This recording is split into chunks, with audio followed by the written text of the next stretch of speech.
Okay students, welcome back. और last turn पे जो वीडियो था उसमें मैंने बताया कि अब हम पढ़ेंगे एरर्स कौन कौन सी होती हैं स्क्रू गेज में। ओके, तो पहले हम स्क्रू गेज की और थोड़ा सा एनालाइज कर लेते हैं और स्क्रू गेज की थोड़ी सी खासियत देख लेते हैं कि क्या इसकी इंपॉर्टेंट चीजें होती हैं। तो एक चीज जो इम्पोर्टेंट है वो हम बता रहे हैं कि कंपैरिजन करते हैं हम जो हमारा नॉर्मल मीटर स्केल होता है उसकी, दूसरा हम वर्नियर कैलिपर्स की कंपैरिजन करते हैं और तीसरा स्क्रू गेज की कंपैरिजन करते हैं कि इनकी लीस्ट काउंट क्या क्या होती है। तो देखिए जरा, अगर हमारे पास नॉर्मल मीटर स्केल है तो नॉर्मल मीटर स्केल पे जो स्मॉलेस्ट डिवीजन होता है, जो हम स्मॉलेस्ट मेजरमेंट उससे करते हैं, वो हमारे पास 1 मिलीमीटर होता है। ओके, यानी कि नॉर्मल मीटर स्केल से हम 1 मिलीमीटर तक की ऑब्जेक्ट्स को मेजर कर सकते हैं। उससे अगर कम की हमें कोई चीज मेजर करनी है तो उससे कभी भी सही नहीं हो पाएगी मेजर। और 1 मिलीमीटर को हम अपनी आई से देख सकते हैं क्योंकि हमारी जो लिमिट ऑफ रेजोल्यूशन ऑफ आई है वो हमारी 1 मिलीमीटर तक होती है नॉर्मली। उसके बाद हमारे पास आता है वर्नियर कैलिपर्स, उसका लीस्ट काउंट होता है 0.1 मिलीमीटर। इसका मतलब हम 1 मिलीमीटर के भी 10th पार्ट तक एग्जैक्टली मेजर कर सकते हैं। किससे? वर्नियर कैलिपर्स से। यानी कि इसकी जो प्रिसिशन है ये जो है हमारा नॉर्मल मीटर स्केल से भी ज्यादा प्रिसाइज रीडिंग 0.1 मिलीमीटर तक दे सकता है। यानी कि 1 मिलीमीटर में भी जब हम 10 का डिवाइड करेंगे वहां तक हमको इससे प्रिसाइज रीडिंग मिल सकती है वर्नियर कैलिपर्स से। उसके बाद हमने बताया था और अगर हमें प्रिसाइज रीडिंग चाहिए, मेजरमेंट चाहिए, तो हमें यूज करना पड़ेगा स्क्रू गेज। तो स्क्रू गेज की लीस्ट काउंट हमने लास्ट वीडियो में निकाली है जिसकी वैल्यू थी 0.01 मिलीमीटर। यानी कि ये 1 मिलीमीटर के भी 100 पार्ट तक हमें प्रिसाइज मेजरमेंट दे सकता है। बट इतनी मेजरमेंट को नॉर्मल आई से देखना पॉसिबल नहीं है क्योंकि जो हमारी आई की रिजोल्यूशन पावर होती है वो इससे पहले ही फिनिश हो जाती है। तो उसको जिस मेजरमेंट को हम देख ही नहीं सकते उसको मेजरमेंट कैसे करेंगे। इसी वजह से आप देखोगे कि ये जो हमारा स्क्रू गेज है ये बहुत यूजफुल डिवाइस है जिससे हमें इतनी प्रिसिशन तक, इतनी प्रिसाइज हमें रीडिंग मिल सकती है। So come back to the errors which are related to screw gauge. तो देखते हैं कि स्क्रू गेज में कौन कौन सी एरर्स होती हैं। तो देखिए, सबसे पहले एरर्स को देखने के लिए मैं आपको बता रहा हूं कैसे हम एरर इसमें फाइंड करते हैं कि एरर है या नहीं है। तो देखिए, हाँ, हमारे पास ये स्क्रू गेज है, ठीक है, स्क्रू गेज है। और स्क्रू गेज में एरर फाइंड करने के लिए हमें क्या करना पड़ेगा? रैचेट की हेल्प से सबसे पहले इस वाले ये जो स्क्रू है इसको हम क्लॉकवाइज रोटेट करते हैं। ओके, क्लॉकवाइज हमने इसको रोटेट करके पूरे को, ये जो हमारा स्क्रू है इसको स्टड से मिलाते हैं। तो मैं आपको पास से दिखा रहा हूं, ये हमने रोटेट करके इस स्क्रू को स्टड से मिलाया है। तो स्क्रू को स्टड से मिलाने पर आप यहां देखिए, अगर हमारे पास, मैंने बताया था कल आपको, रेफरेंस लाइन जो होती है, अगर रेफरेंस लाइन के सामने ये सर्कुलर स्केल का जो 0 है वो आके रुकता है तो ये कंडीशन होगी। ये मान लीजिए इसके आगे रेफरेंस लाइन है, ये मान लीजिए हमारे पास रेफरेंस लाइन है और ये रेफरेंस लाइन का स्केल कौन सा होता है? इसे हम लीनियर स्केल या मेन स्केल भी बोलते हैं। Okay, this is linear scale, linear scale और मेन स्केल। ओके, तो ये जो हमारे पास मेन स्केल की रेफरेंस लाइन थी, अगर हम स्क्रू गेज के स्क्रू को स्टड के बिल्कुल मिला देते हैं और उसके पास में ले आते हैं, तो अगर रेफरेंस लाइन के सामने सर्कुलर स्केल की 0 आती है तो हम बोलते हैं there is no 0 error in our screw gauge. तो देखिए कैसे होती है, ये मैं आपको दिखा रहा हूं। ये आप देखेंगे तो ये मैंने आपको इस तरीके से रैचेट से इसको घुमाया और रैचेट से घुमाने पर ये मैंने इससे मिला दिया। तो लेट से हमारी ये रेफरेंस लाइन थी, आप सभी देख पा रहे होंगे, ये रेफरेंस लाइन थी, ये जो दिख रहा है ये रेफरेंस लाइन थी। और लेट से जब हम इस रैचेट को घुमाते हैं, रैचेट को घुमाने पर बिल्कुल हमने इस स्टड से इसको मिला दिया है और स्टड से मिलाने पर लेट से कि हमारी यहां पर ये पोजीशन आती है। तो ये आप देख रहे होंगे कि ये रेफरेंस लाइन के बिल्कुल जीरो सामने आ रहा है, तब हम बोलेंगे कि इसमें कोई भी जीरो एरर नहीं है। यानी कि बोर्ड पे जो डायग्राम बना हुआ है वो इस सिचुएशन को डिनोट करेगा और इस सिचुएशन में कोई भी जीरो एरर इसमें नहीं होगी स्क्रू गेज में। Now come to next. अब हम नेक्स्ट पे आते हैं। अब देखते हैं कि पॉजिटिव जीरो एरर कैसे होती है इसमें। तो पॉजिटिव जीरो एरर के लिए मान लीजिए हमने दोबारा से इस स्क्रू को टाइट किया, क्लॉकवाइज घुमाया और क्लॉकवाइज घुमाने पर स्टड के पास में हमारी जो रेफरेंस लाइन थी मेन स्केल की, यहां पर रेफरेंस लाइन होगी और इसके सामने जीरो ना आकर उससे नीचे की तरफ जीरो आती है। बिल्कुल टाइट करने पर स्क्रू को, जब हम बिल्कुल स्क्रू को स्टड से मिला देंगे तो जो सर्कुलर स्केल की जीरो है वो इस रेफरेंस लाइन के नीचे रह जाती है। उस कंडीशन में हम बोलते हैं कि हमारे स्क्रू गेज में जीरो एरर है और उसका फॉर्मूला लगाते हैं E equals two plus coinciding circular scale divisions multiply least count. This LC is denoting least count. तो हम ये देखते हैं कि इस रेफरेंस लाइन के सामने कितने एग्जैक्टली डिवीजन आ रहे हैं। ये डिवीजन हो सकता है 90 भी हो, ये हो सकता है 20 भी हो, ये हो सकता है 23 भी हो। अगर ये कितने भी डिवीजन होते हैं तो उनको हम काउंट करके क्या करते हैं, उससे मल्टीप्लाई कर देते हैं। हमें लीस्ट काउंट से हम मल्टीप्लाई कर देते हैं। ओके, तो ये मैं आपको शो कर रहा हूं कि पॉजिटिव जीरो एरर किस तरीके से स्क्रू गेज में होगा। तो देखिए जरा, ये देखिए, मान लीजिए हमने इसको इस तरीके से मिलाया और मिलाने पर ये देखेंगे आप कि मिलाने पे मान लीजिए ये जीरो इस तरीके से रह जाता है। ओके, ये हमारा रेफरेंस लाइन थी और रेफरेंस लाइन के नीचे हमारा ये जीरो एरर रह गया है। तो जीरो एरर ये हमारा इस केस में पॉजिटिव जीरो एरर होगा। तो हमारा बेस लाइन के सामने यहाँ पे हमारे लगभग 10 या लगभग 8 डिविजन्स आ रहे हैं। तो 8 डिविजन्स आ रहे हैं, तो 8 डिविजन्स आने पर क्या होता है हमारी, तो ये देखिए, ये हमारा जो रेफरेंस लाइन है उसके सामने लगभग 8 डिविजन्स आ रहे हैं। 10 से कम ये हमको शो कर रहा है। तो ये 8 डिवीजन आ रहे हैं, तो हम क्या करेंगे, बेसिकली इसको बोलेंगे पॉजिटिव जीरो एरर। और पॉजिटिव जीरो एरर को निकालने के लिए हम क्या करेंगे, फॉर्मूले का यूज करेंगे। ये हो जाएगा हमारे पास इस केस में जो मैंने आपको शो किया, E equals to number of divisions which are coinciding with reference line are 8। Okay, 8 multiply its least count. और लीस्ट काउंट यहाँ पर लिखा हुआ है। लीस्ट काउंट मैंने आपको बताया था 0.01 मिलीमीटर इसका लीस्ट काउंट हो गया। तो ये मेरे पास पॉजिटिव जीरो एरर आ गया। ओके, अब देखिए, इससे आगे मैं आपको बता रहा हूं नेगेटिव जीरो एरर कैसे आता है। तो नेगेटिव जीरो एरर के लिए देखिए, अगर मैंने मान लीजिए स्क्रू को जो स्टड है उसके पास में बिल्कुल टच कराया और उस केस में मान लीजिए मेरा जो जीरो है वो रेफरेंस लाइन के जीरो से या रेफरेंस लाइन से ऊपर चला जाता है, तब मैं बोलूंगा कि इसमें स्क्रू गेज में क्या है, नेगेटिव जीरो एरर है। तो मैं आपको शो कर रहा हूं नेगेटिव जीरो एरर। और नेगेटिव जीरो एरर के लिए हम फॉर्मूला यूज करेंगे माइनस ब्रैकेट में 100 minus number of circular scale divisions multiply least count. Okay, तो ये हम फॉर्मूला इसके लिए यूज करेंगे नेगेटिव जीरो एरर के लिए। तो देखिए, मैं शो कर रहा हूं आपको नेगेटिव जीरो एरर कैसे होगा। ये देखिए जरा, ये हमने टाइट किया इसको और ये टाइट करने पर ये देखिए जरा, मैं आपको पूरा दिखा रहा हूं। तो ये हमने टाइट किया और ये देखिए, ये जो जीरो है हमारा वो बेस लाइन से आगे निकल गया। ओके, तो बेस लाइन से आगे निकलने पर अब हमारा नेगेटिव जीरो एरर इसमें है। तो बेस लाइन हमारा यहां पर है, आप देख पा रहे होंगे, और बेस लाइन से आगे हमारा जीरो निकल गया है। यानी कि ये जो सिचुएशन बोर्ड पर है ये वाली अब इसमें शो हो रही है।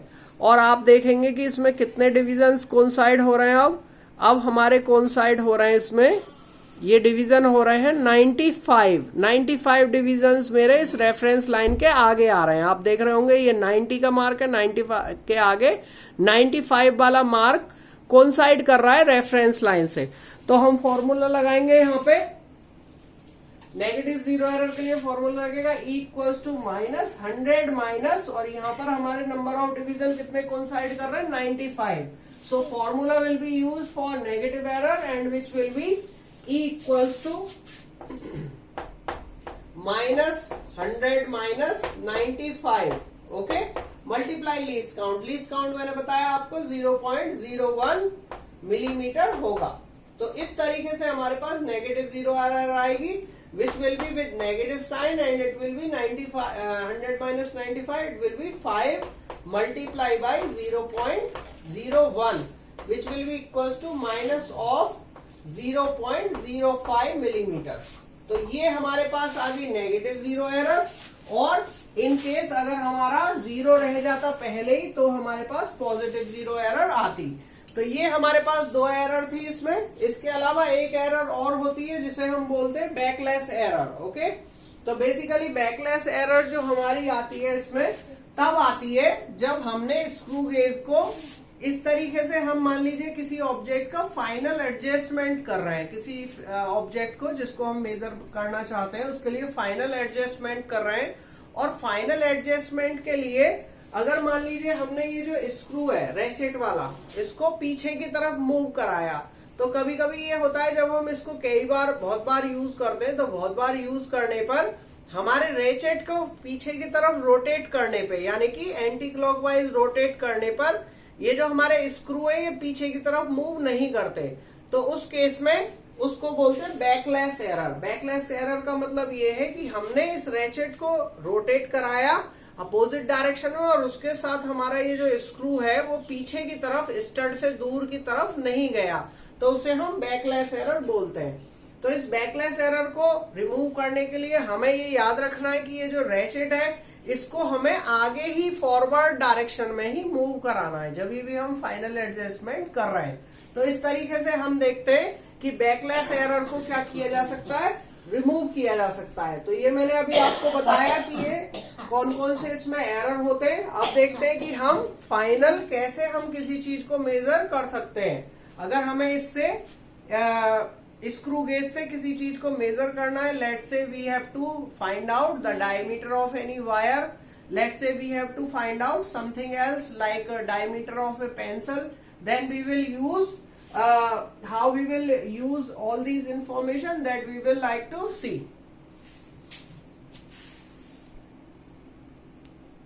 तो हम देखते हैं कि लेट्स से कि ये हमारे पास एक बॉल पेन का रिफिल है और इसकी हमें डायमीटर मेजर करनी है इसकी हेल्प से, इस स्क्रू गेज की हेल्प से. ओके, तो इसकी हमें मेजर करने के लिए क्या करना पड़ेगा.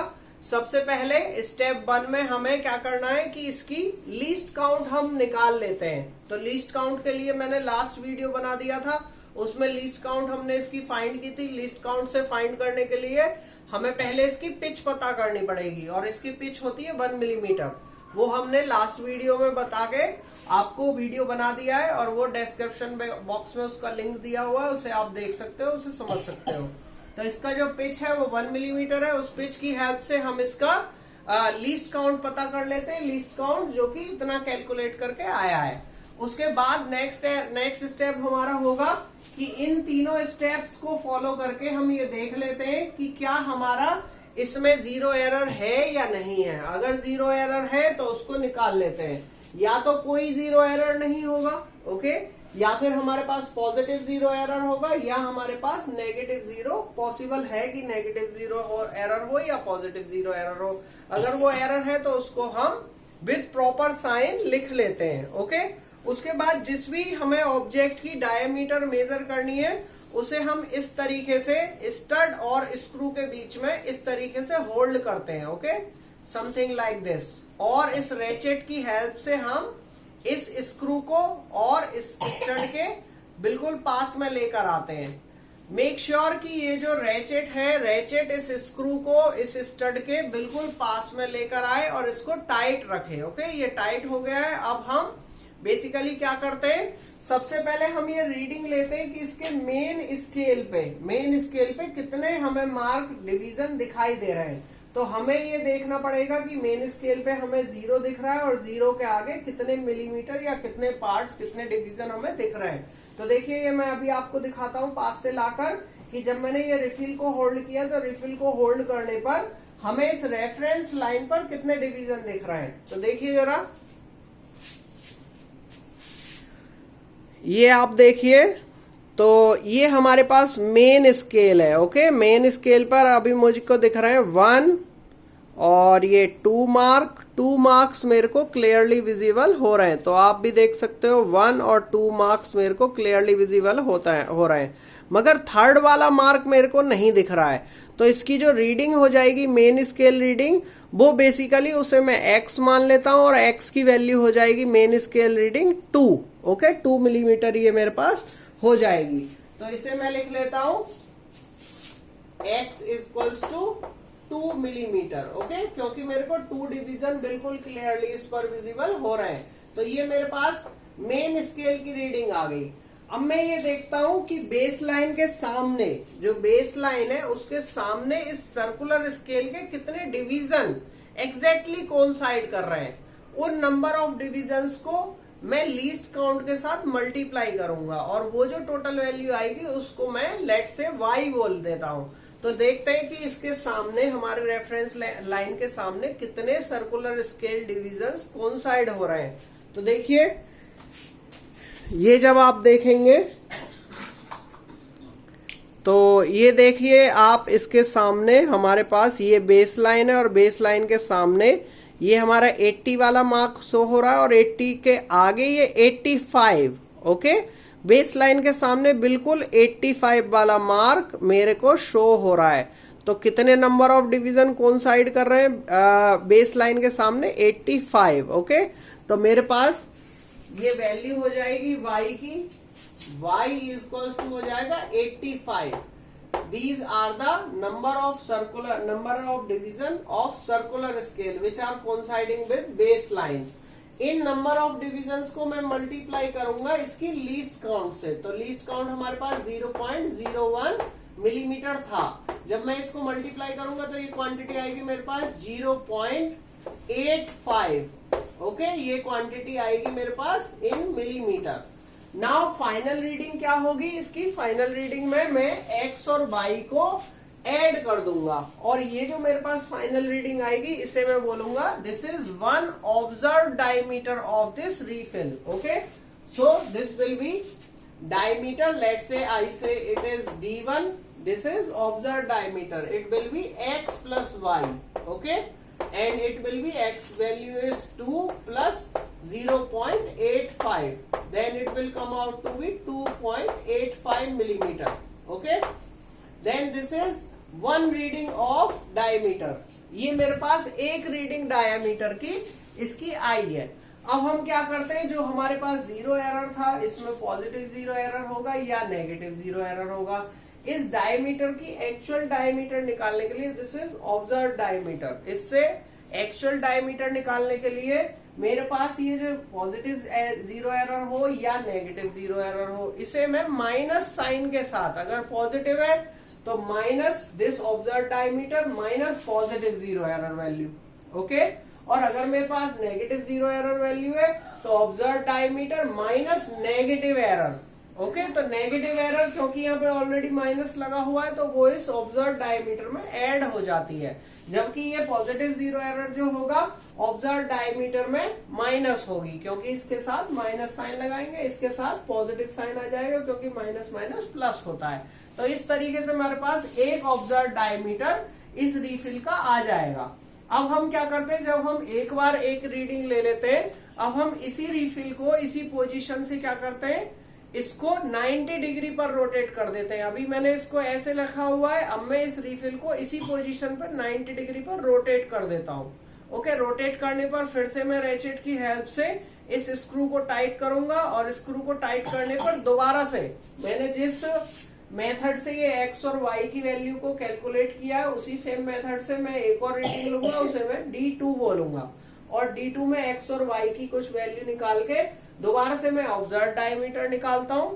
थोड़ा सा हो सकता है कि ये जो नंबर ऑफ डिविजन्स है, जब मैंने इसको 90 डिग्री पर करा, इनिशियल पोजीशन के 90 डिग्री पर, तो ये नंबर ऑफ डिविजन्स चेंज हो सकते हैं। इट मे बी 84 और इट मे बी 83 और कई बार ये ज्यादा भी आ सकते हैं, 86 भी आ सकते हैं, क्योंकि ये जरूरी नहीं है कि इसकी जो थिकनेस है वो परपेंडिकुलर होने पर भी सेम ही हो।